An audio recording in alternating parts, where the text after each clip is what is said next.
गहरी बाकी डर सबको लगता है। अगली सुबह गोदाम की राख से गर्माहट निकल रही थी। अजय और सरपंच राख को लकड़ी से टटोल रहे हैं। सरपंच जी, मुझे हांडी नहीं मिली। जॉम्बी पुतले का सिर, वह मिट्टी का सिर कहां गया? तुम मजाक तो नहीं कर रहे अजय? इतनी बड़ी आग लगी थी, वह टूटकर मिट्टी में मिल गई होगी। नहीं सरपंच जी, ये देखिए, राख के ऊपर ये गोल निशान, ये किसी जलते हुए चीज के घिसटने के हैं। मिट्टी का वह सिर, वह जिंदा है और खुद लुढ़क कर भागा है। इसका मतलब आग उसे मार नहीं पाई। वह शैतान अब शरीर की तलाश में है। बजूके का सिर, उसकी हांडी, वह आग से बच निकली थी। यह खबर शिवपुर में डर की नई लहर लेकर आई।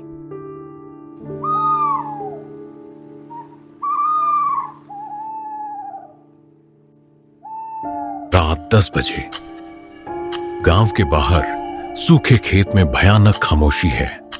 तभी टक टक की धीमी आवाज आती है, जैसे कोई मिट्टी का बर्तन लुढ़क रहा हो।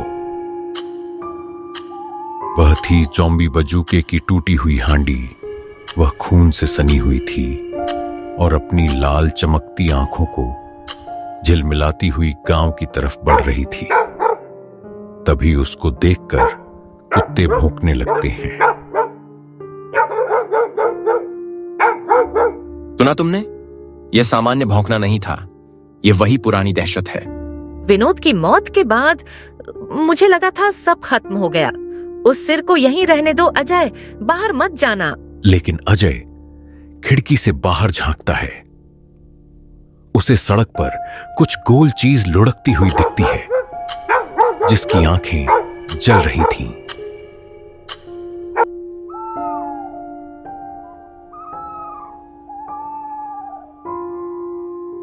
रात 1 बजे गांव के बीचों बीच एक पुरानी दुकान है, जहां पर बाबूलाल नाम का एक चौकीदार डरा हुआ बैठा है। 50 रुपये के लिए जॉम्बी पुतले की कहानियां सुन रहा हूं। अंधविश्वास है बाबूलाल, अंधविश्वास।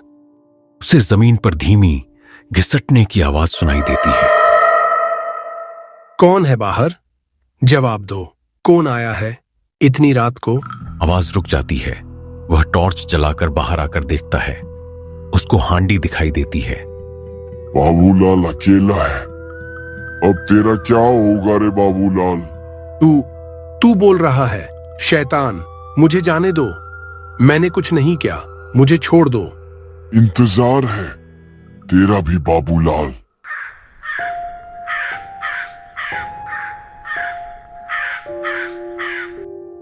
अगली सुबह अजय और सरपंच वहां आते हैं।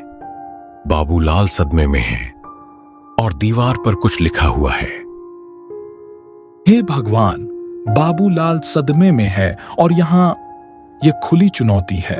क्या लिखा है? लिखा है, मैं वापस आया हूं। सरपंच जी, यह सिर अब गांव के बीचों बीच आ गया है। हमें रमेश को खोजना होगा, इससे पहले कि वह अपना शरीर खोज ले।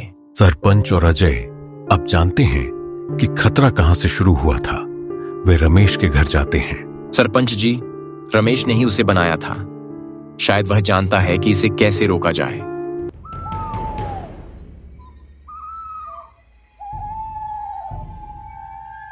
वे दोनों रात की 10 बजे रमेश के घर आते हैं।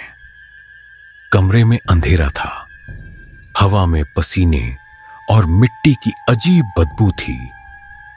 सरपंच ने टॉर्च की रोशनी सामने की दीवार पर डाली।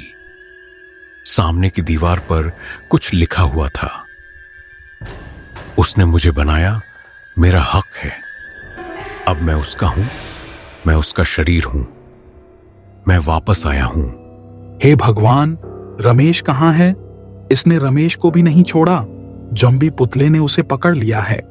बिस्तर पर रमेश की फटी हुई शर्ट पड़ी थी और जमीन पर घसीटते हुए चिन्ह थे, मानो कोई भारी चीज जबरदस्ती खींची गई हो। निशान सीधे बाहर खेत की ओर जा रहे थे।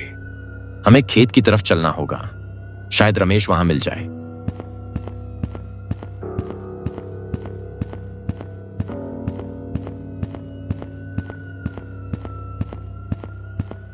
अजय और सरपंच भागे भागे खेत के पास पहुंचे। वहां बूढ़ी औरत जमीन पर बैठी थी। माई, माई, तुमने कुछ देखा? रमेश को किसी ने खींचा था। हाँ बेटा, रात को हांडी घूमती आई खुद ब खुद। वह किसी शिकारी की तरह धीमी और तेज थी। रमेश अंदर से चिल्लाया और फिर दोनों खेत में चले गए और फिर सन्नाटा छा गया। जल्दी चलो अजय, हमें तांत्रिक को बुलाना होगा। ये आग और बंदूक के बस की बात नहीं रही।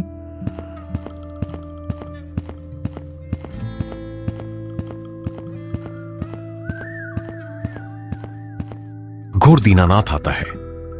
वह हांडी और घसीटने के निशान देखता है। सरपंच, यह पुतला नहीं, यह महाअमावस का श्राप है। सिर रमेश के शरीर को खोद चुका है, क्योंकि रमेश ही उसका असली निर्माता था। से रोका कैसे जाए? दीनानाथ, समाधान बताओ। रोकना मुश्किल है। हमें महाअमावस की रात से पहले उसे अलग करना होगा, वरना वह पूरा हो जाएगा। उसका बिना सिर वाला शरीर जिंदा है और सिर उसमें घुसने की तैयारी में है।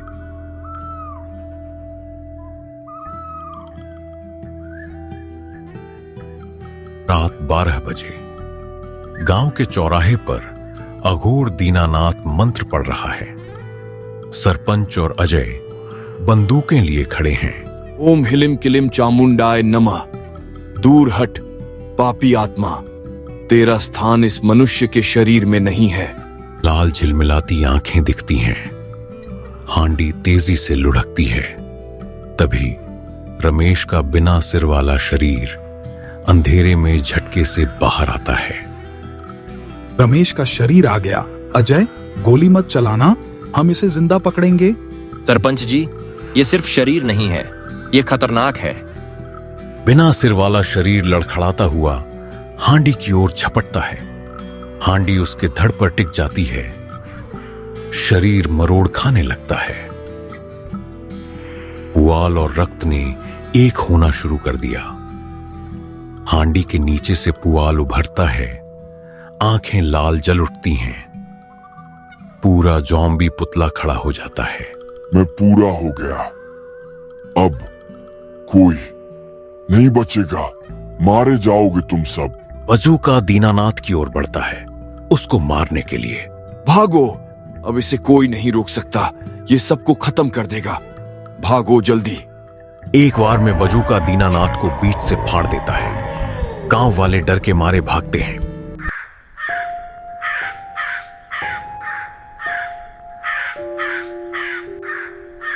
अगली सुबह गांव की गलियों में खून और पुआल के निशान हैं। उस दिन के बाद शिवपुर में कोई खेत या गली सुरक्षित नहीं रही। महाअमावस का ज़ॉम्बी पुतला अब रमेश के शरीर में था। गांव वाले कहते हैं कि महाअमावस आते ही बजूका खेतों में खड़ा दिखता है और किसी नए शरीर की खोज में रात भर घूमता है। लेकिन अब वह सिर्फ पुतला नहीं, वह शिकारी है, वह रमेश है। और अब वह महाअमावस का शैतान गांव से बाहर निकलकर दुनिया को डराना चाहता है।